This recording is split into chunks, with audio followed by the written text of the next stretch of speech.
When this disease started spreading, it was reported that those 65 and older were the most at risk. To protect ourselves, we were advised to remain at home, basically quarantine.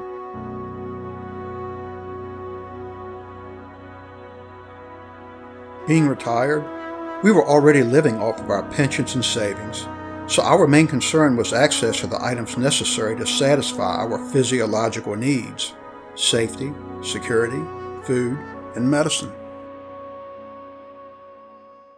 In regards to safety and security, I ensured that all car doors were locked, all motion detectors were working properly, all exterior lights were working, deadbolts locked, and security systems were operational.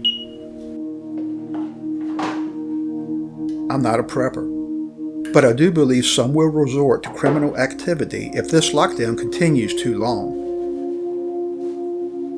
No one wants to be in a situation where they need to defend themselves with a weapon. However, in the military we had a saying, better to have it and not need it than to need it and not have it.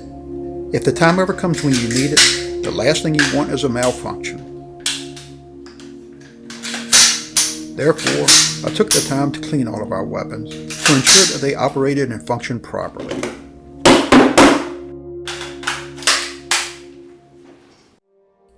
The online shopping services were great, and Sharon never needed to leave the house. She ordered all of our groceries and medicine online, and they were delivered to our front door. All we had to do was bring them inside and stow them. We didn't always get what we requested. The only thing more difficult to find than toilet paper was ammunition. Of course, on occasion we would do takeout. Thanks to the internet, Sharon was able to order most of the items we needed and even reconcile her bank statements online. Priorities resolved, we attempted to escape the boredom by diving into our hobbies. Sharon organized and reorganized the materials for her crafts, which was necessary because the house was beginning to look like a floral shop. She occupied her time by binge watching her favorite series on TV and working on her crafts.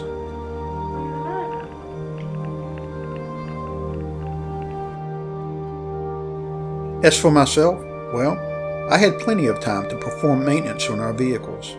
I used the time to do small things that I would normally pay someone else to do. I even ordered materials online. I had them delivered to build some of the projects that I had been delaying for months.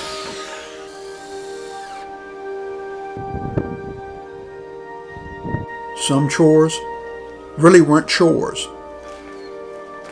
I guess you could call it sanity maintenance with benefits. It's a way to distract yourself and accomplish something at the same time. And what a better time to polish something up for a nice tranquil ride in the future. Hopefully, the near future. Both of us were creative in discovering ways to distract ourselves from this pandemic. At the same time, you can't allow yourself to become complacent to the situation. Criminals are being released from prisons in an attempt to avoid widespread breakouts of this disease. What genius came up with that idea? That's all we need. More criminals on the streets at a time like this, when they can't possibly find a job. And these geniuses are dumbfounded when the criminals they've released immediately start committing crimes.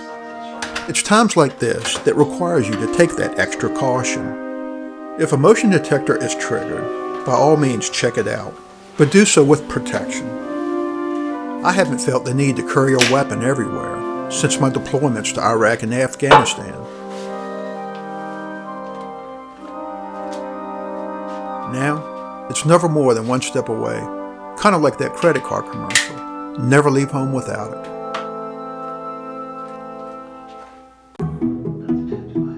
Dwelling on gloom and doom can drive anyone crazy. Sometimes a good puzzle can help you escape and free your mind, even if only temporarily. It can't be that difficult.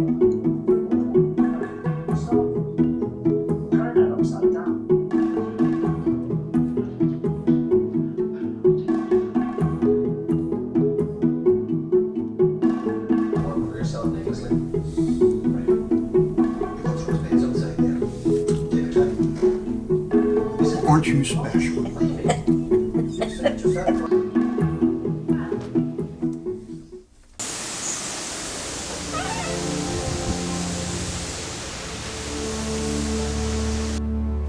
Unfortunately, there are days when doom and gloom can bring on momentary depression. I love the sun, I love the outdoors, and I love being on the water.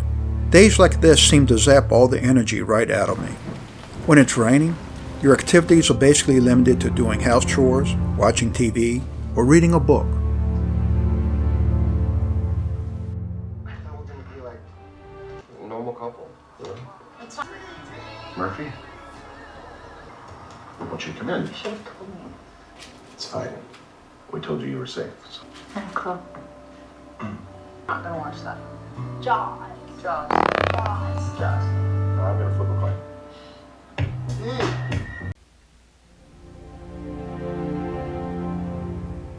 When you're really bored, talking to an old friend could help. On the other hand, attempting a meaningful conversation can be a challenge in itself when you're depressed and cranky. Yeah, what do you want? Hey, Butt Wipe. Hey, Buttlick. Hey, I heard your neighborhood beautification committee was giving you an award for putting a mask over your butt face.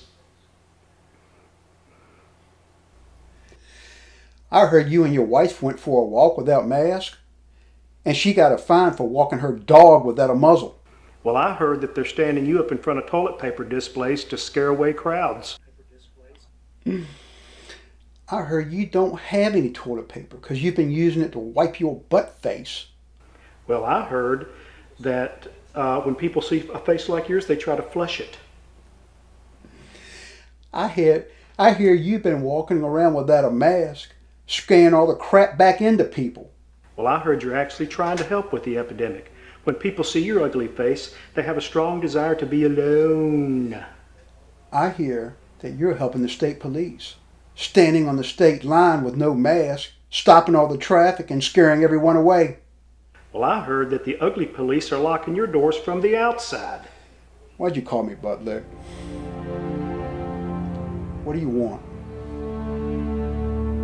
I just wanted to know if you're okay.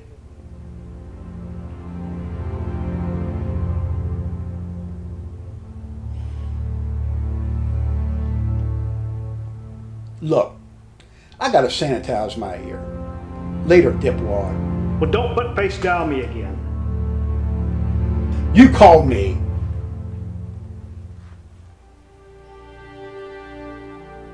Asshole. Some evenings, I sit outside attempting to rationalize this pandemic. Unfortunately, the answers aren't there. The news agencies have become so politically biased that they are no longer trustworthy. What about the CDC? Are any of the precautions they recommend really effective? They flood you with statistics on new infections and death. What about those who have recovered from it? Why aren't those numbers reported daily? Then there are the conspiracy theories, which I tend to give more credibility every day. In politics, it's common practice to never let a crisis go to waste. Is this just a trial run to see how many of our liberties the government can take away? Some states have handled this pandemic wisely, some not. It may be wise to make a mental note of that. What about reopening? Are states opening too early? Are precautions in place? What is the next phase? Watch Sweden. They appear to be the model for handling this pandemic. I support states reopening for business. There are many in the younger generations who need to work to pay their debts and provide for their families. If we don't feel safe going out, we won't. We will just carry on as we have until that time comes. I can't think of a better way to temporarily escape the confinement of a quarantine than getting out on the boat and catching some rays. I always enjoy a trip to Tampa to check out new developments on the waterfront. And of course, an added attraction are the yachts.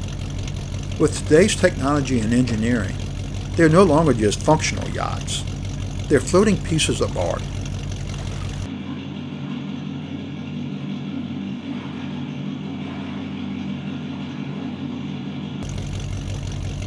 After a few passes, it's time to head back home. Maybe open it up a little bit.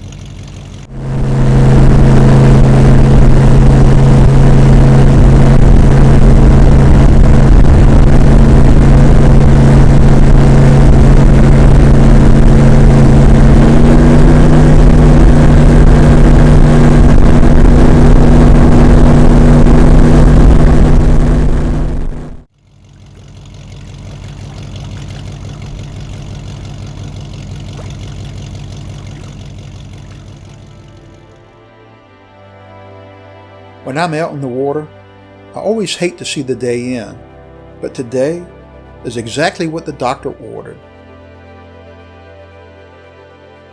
Days like today serve as a reminder of the way things once were and provide hope that someday soon we can return to normal. I embrace that hope, and with that thought, perhaps I'll give an old friend a call. Let him know someone is thinking about him. Maybe provide him with hope for the future. And perhaps apologize for being an asshole.